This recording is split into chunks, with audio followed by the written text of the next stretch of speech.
Itatiaia Saúde.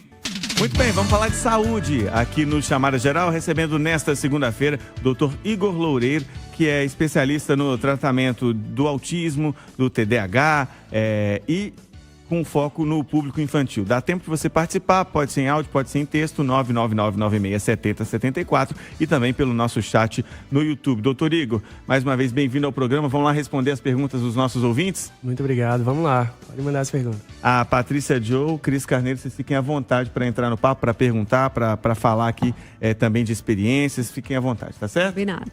Doutor Igor, tem uma pergunta que chegou pelo chat, na verdade não é uma pergunta, é uma afirmação do Felipe Meirelles e que a partir do que ele está dizendo aqui pra gente, eu já vou emendar com uma pergunta que acho que pode ser de muita gente. O Felipe é adulto e ele está dizendo assim, eu tenho suspeita de autismo. TDAH eu tenho certeza que eu tenho, só não conseguindo o diagnóstico. E aí muitas mães, pais podem estar nos ouvindo, suspeitando que o filho tem características que se encaixam ali com o autismo, com o TDAH. O que fazer? Primeira coisa, vai procurar que tipo de especialista médico para ter essa ajuda? Então, existem algumas características principais que a gente evidencia para gerar essa suspeita. Então, isso cada vez mais as informações estão chegando no nosso meio. Então, pessoas que têm dificuldade de comunicação, dificuldade de socializar, têm padrões repetitivos, restritos, alterações de sensibilidade. Todas essas são características que podem ser visualizadas no dia a dia com o adulto ou mesmo na criança e gerando essa dúvida, essa possibilidade do diagnóstico, busca nós profissionais.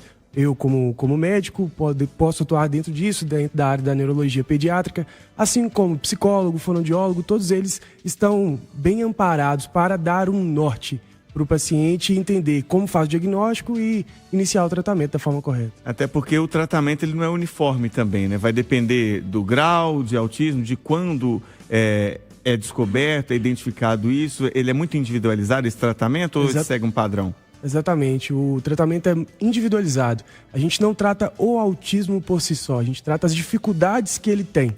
Então, se tem uma dificuldade na fala, na linguagem, tem que tratar isso diretamente. Tem a dificuldade da socialização, tem um hiperfoco muito intenso, a ponto que prejudica muito ele no dia a dia. Então, a gente trata aquela dificuldade dele, não o autismo por si só. Até para passar para as meninas, eu queria dar só um passinho atrás, porque é um cuidado que a gente deve ter também com as pessoas que têm o autismo. Como é que é o correto, e acho que muita gente que está nos ouvindo pode ter essa dúvida, o que é o correto a gente dizer? O autismo, ele é uma condição, ele é uma síndrome, ele é uma doença? O que é o autismo? Como é que a gente se refere a essas pessoas corretamente, doutor? Sim, o DSM coloca o autismo como um transtorno do espectro autista, usa a palavra transtorno. Eu, doutor Igor, eu levo uma concepção de que muito mais do que a palavra que é usada, é o respeito que a gente tem por essa pessoa. Então, você falar que é uma doença, uma condição, um transtorno, são possibilidades que pode ser usada. Mas uma palavra eu vejo como muito pequena frente ao respeito que você tem que ter sobre essa pessoa no dia a dia. Cuidado e o respeito, o carinho com essa pessoa é muito mais importante do que qualquer nomenclatura. Exatamente. Eu gostaria de fazer uma pergunta, doutor. Com essa popularização do autismo, se é que eu posso falar isso, né? Me leva a pensar, talvez, que alguns médicos estejam precipitando o diagnóstico, né? Eu não sei se hoje existe realmente mais autistas do que antigamente. Não, com certeza mais, porque a população aumentou. Mas estou dizendo assim, na proporção. Não sei se hoje existe mais autistas ou se é mais diagnosticado. Ok, a informação hoje está aí para todos, né? Os estudos também, os médicos têm muito mais acesso aos estudos, mas você acha que pode estar acontecendo um diagnóstico precipitado de psicólogos, de outros médicos também? Isso também pode acontecer, existe essa incidência que é um fato que está acontecendo, e até mesmo uma subnotificação que ainda pode estar acontecendo. Muitas pessoas, durante a semana, todos os dias eu faço vários diagnósticos. Então é um fato. Porém, acontece muito de se fazer um diagnóstico precipitado. E é o que eu falo com os pais, com os meus pacientes adultos também, de que assim, olha, se eu falo para você que tem um diagnóstico do autismo, eu tenho uma certeza muito grande disso. Porque se eu tenho um mínimo de dúvida, eu não afirmo, porque é algo que leva para o resto da vida. Inclusive o tratamento com medicações, que não são medicações tão tão suaves, né? Sim, geram efeitos colaterais, então a gente tem que ter muito cuidado, tanto em relação ao diagnóstico e também do tratamento. Instituir uma medicação, a gente tem que pesar muito o risco e o benefício dela. Então, quando pesa muito, o benefício ele supera, a gente inicia, senão não tem essa indicação. Doutor, antigamente a criança que era assim, fora do padrão, era aquela criança hiperativa, que tomava Ritalina, era simplesmente assim. Hoje nós temos vários graus de autismo, espectros. Então eu quero saber o seguinte, como que o diagnóstico é fechado e qual que é a idade ideal para se fechar esse diagnóstico? Porque assim como a Cris falou dos psicólogos, psicopedagogos, a gente vê que a comunidade escolar cada vez mais tem se voltado para fechar diagnóstico. Mas qual que é a idade ideal? Sim, a idade ideal, que a gente fala de diagnóstico precoce, na maioria dos estudos, é entre 1 e 3 anos. Alguns estudos ainda colocam que o diagnóstico precoce é com 2 anos. Porém, é possível fazer o diagnóstico ao longo da vida toda. Eu tenho paciente que eu fiz o diagnóstico com 1 ano e 4 meses, até paciente que eu fiz com 68 anos. Então, A pessoa conviveu com autismo a vida inteira sem ser diagnosticado. Exatamente. Então, quando eu dei o diagnóstico dessa pessoa, por exemplo, ela falou, olha, agora eu posso explicar pro meu filho por que eu não consigo ir na casa dele para poder visitá-lo. Imagina viver 68 anos com essa dificuldade. Agora deve ser muito difícil, né? Fazer esse diagnóstico entre 1 e 3 anos. Isso, entre 1 e 3 anos. Inclusive porque eu imagino que seja de uma relevância enorme o olhar dos pais, né? Para poder perceber que tem algo diferente e aí sim procurar uma ajuda médica. E nessa idade de 1 a 3 anos, dependendo do grau, é muito difícil essa percepção, né? Sim, é difícil. A gente depende muito dos pais, porque uma coisa é aplicar os testes, ver a criança no consultório, é uma visão daquele momento, mas é preciso ver a história de vida da pessoa. É o que eu falo para eles, não tem como eu fazer o diagnóstico olhando para você aqui no seu comportamento. É a sua história, é tudo que você viveu e a gente depende dos pais falarem pra gente. E esse diagnóstico ele é feito através do DSM, Manual Diagnóstico Estatístico. Nós temos critérios que são universais, são padronizados para dar esse diagnóstico, tendo lá do critério A ao critério E. Preenchendo todos os critérios, com toda certeza, a gente consegue chegar no diagnóstico. A dificuldade do diagnóstico é o quê? Você entender, será que aquele sinal e sintoma, aquilo que aquela pessoa está apresentando, está dentro desse diagnóstico? Essa é a dificuldade. Tem pergunta que chegou para o doutor aí por WhatsApp, vamos ouvir.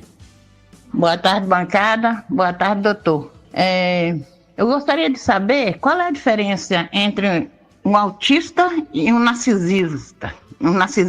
Porque minha filha foi diagnosticada com autismo aos 21. Eu trato dela desde os 9, com psicólogos, depois agora psiquiatras. Foi descoberto agora que ela tem autismo, grau 1. Mas eu vejo muito nela de narcisismo. Alguns traços de narcisista nela. É assim mesmo ou eu estou confusa? Meu nome é Ana, sou de Ribeirão das Neves. Ana de Ribeirão das Neves, obrigado pela participação, compartilhar, né, a história pessoal aí com o doutor. E as coisas podem se confundir? É um traço? O que dá para dizer para ela, doutor? É uma ótima pergunta e isso é pouco falado na literatura. O narcisismo, ele entra dentro dos transtornos da personalidade, diferente do espectro autista. Porém, como o autismo, ele tem mesmo da origem da sua palavra, do autos, é muito o pensamento que antigamente, né, hoje a gente mudou isso. Mas antigamente era muito o pensamento voltado para si.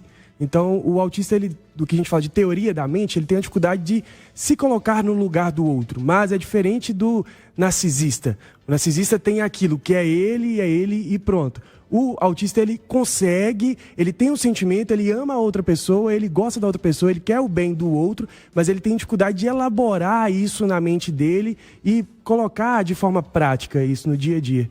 Mas é bem interessante essa diferença e é possível fazer. Doutor, essa aqui é uma pergunta que se não for, né, se eu não souber responder, não tem o menor problema, até porque eu sou médico, não é advogado. Mas tem uma ouvinte aqui querendo saber, lá de Contagem, Anis, se uma criança que é diagnosticada com autismo, se ela tem direito ao LOAS, né, que é o benefício de prestação continuada, e se sim, qual médico que ela deve procurar? O senhor recebe muitos pacientes ou muitas famílias para pedir um diagnóstico, para pedir um relatório, para que seja feito esse pedido de um benefício social assim dado pelo governo? Isso acontece? Sim, sim. A lei, a parte do direito em relação ao autismo, ela ficou mais em evidência em 2013, também com a lei Berenice Piana. E dentro dessa lei tem vários direitos. Um deles é isso, é o direito a receber o BPC-LOAS. Então, a pessoa que tem o autismo, ela tem esse direito. Porém, o governo coloca algumas condições a mais. Não basta apenas ter o autismo. Ele coloca outras condições, como a renda familiar, de ter 1/4 em relação ao salário mínimo para cada pessoa dentro de casa. Então, tem algumas dificuldades dentro disso. Mas com um laudo bem elaborado, com a ajuda de advogado, um profissional bem adequado, como eu faço os meus laudos bem detalhados, a gente consegue dar um jeito e a pessoa receber, porque o tratamento é caro. Não é advogado, mas também soube responder muito bem a pergunta da nossa ouvinte. E pra gente fechar aqui, doutora, o Marcos Ferreira está participando pelo chat do YouTube. Ele diz que o filho dele tem TDAH confirmado e está desconfiado que o filho dele também tem o autismo. Ele tem dificuldade de socialização e tem hiperfoco. O que muda entre TDAH e autismo? Seria só a medicação, só entre aspas aí que eu estou colocando? É a pergunta do Marcos Ferreira. Muda muito e às vezes é difícil da gente fazer esse diferencial entre os diagnósticos, porque a dificuldade da socialização, o hiperfoco é muito comum e mais falado dentro do autismo, porém a pessoa com TDAH também pode ter essas dificuldades, por exemplo, mas é uma dificuldade diferente de se apresentar, por isso que tem que ter um bom profissional para dar o diagnóstico, porque a pessoa que tem o TDAH, às vezes ela é muito impulsiva, fala as coisas sem pensar, age de uma forma mais agressiva, isso interfere muito na socialização, diferente do autismo, que ela não consegue de fato socializar, ou às vezes não tem o interesse em relação a essa socialização, mas é muito importante fazer esse diagnóstico diferencial para fazer o tratamento correto, que é um pouco diferente um do outro. Mas é muito comum também ter os dois. A pessoa que tem o autismo tem... Dentre as pessoas que têm o autismo, 80% delas têm o diagnóstico também do TDAH. Eu só quero complementar, só um pouquinho, Cris, eu quero complementar a parte que o doutor Igor falou a respeito do direito do autista. Claro. Porque é muito importante isso, porque as pessoas acham que é só a pessoa que ganha ou recebe abaixo de 1/4 aí da renda familiar, né? O INSS, o governo, a lei traz várias, assim, a questão de pré-requisitos. Mas acontece que quando o INSS nega, é muito importante o pai e a mãe saber que ele pode recorrer na justiça e que a justiça, ela reconsidera não esse 1/4 da renda per capita, mas ela faz todo ali o balanço das necessidades daquela criança ou adulto e concede o benefício que é do governo. Outra situação também que o autista tem o direito é de transitar e não pagar passagem. É importante a gente falar assim, porque o doutor falou muito bem, o custo é caro, então já o transporte coletivo, ele é gratuito. E para o pai de uma criança autista, ele também tem o direito aí à compra do carro com vários benefícios, que também facilita nesse transporte da criança. Bons pontos trazidos pela Patrícia, que é jornalista e advogada, então traz também essa visão mais detalhada do direito que tem que ter mesmo as pessoas, as famílias das crianças, né? Especialmente a gente está falando das crianças aí que convivem com autismo. Você queria completar, Cris? Sim, o autismo, pelo que eu vejo, ele é classificado em números, né? Espectro 1, 2, vai até que número, e a pessoa que tem autismo, ela consegue ter uma vida normal de trabalho e etc., até que grau? Sim. A gente fala hoje, de acordo com a última mudança da literatura, de nível de suporte. É nível de suporte 1, 2 e 3. Isso fica de uma certa forma subjetiva. Nível de suporte 1 é o quanto...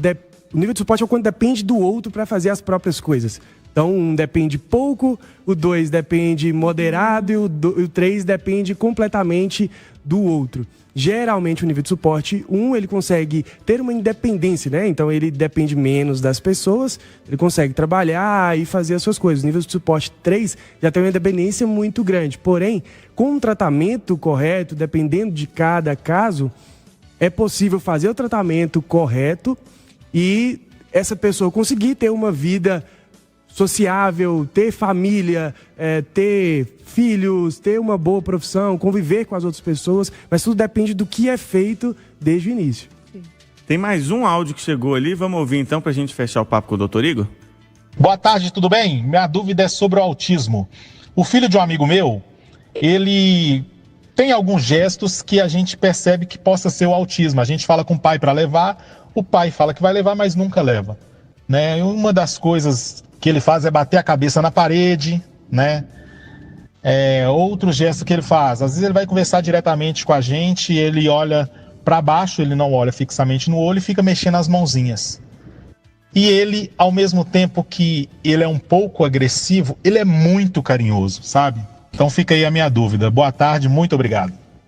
São características que podem ser classificadas, claro que depende de um diagnóstico mais completo, uma avaliação completa, mas o que chama atenção, doutor, que são amigos, pessoas que estão em volta da família e estão percebendo, e às vezes o pai, por diversos motivos, gente, não vou chamar isso aqui de negligência, porque às vezes é muita coisa, o pai ou a mãe demora a aceitar isso, a querer procurar, e só de pensar na possibilidade do que pode acontecer ali com essa criança e com a família, mas...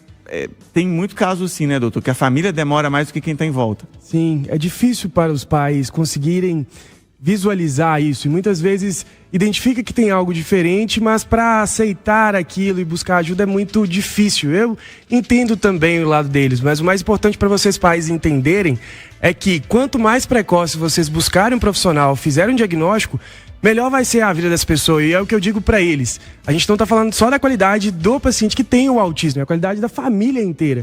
Porque toda a família está envolvida dentro de tudo isso. E são sinais importantes que você observou. Os movimentos repetitivos, que a gente chama de estereotipias, são esses movimentos, e muitas vezes eles fazem para conseguir se acalmar, mas contato visual também é algo que geralmente tem dificuldade. Muitas vezes até olham para o nariz, para a boca, a gente está achando que está olhando para o olho, mas não é, existe essa dificuldade muito grande. Assim como a agressividade, que é também comum no autismo e é um dos critérios para a gente iniciar um tratamento medicamentoso. Todo autista tem toque? Não, e é muito interessante sua pergunta, porque...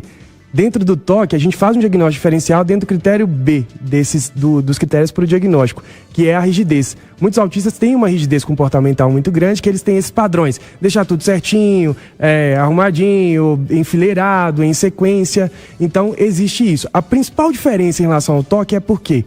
no toque, a pessoa, ela faz, olha, eu preciso deixar tudo limpado aqui e arrumado, porque senão eu vou ter uma infecção. Ou a minha mãe vai morrer. Pensamentos negativos ligados. Exatamente. Que tem a parte do o obsessivo, né? E que gera esses pensamentos muito intrusivos dessa pessoa com toque.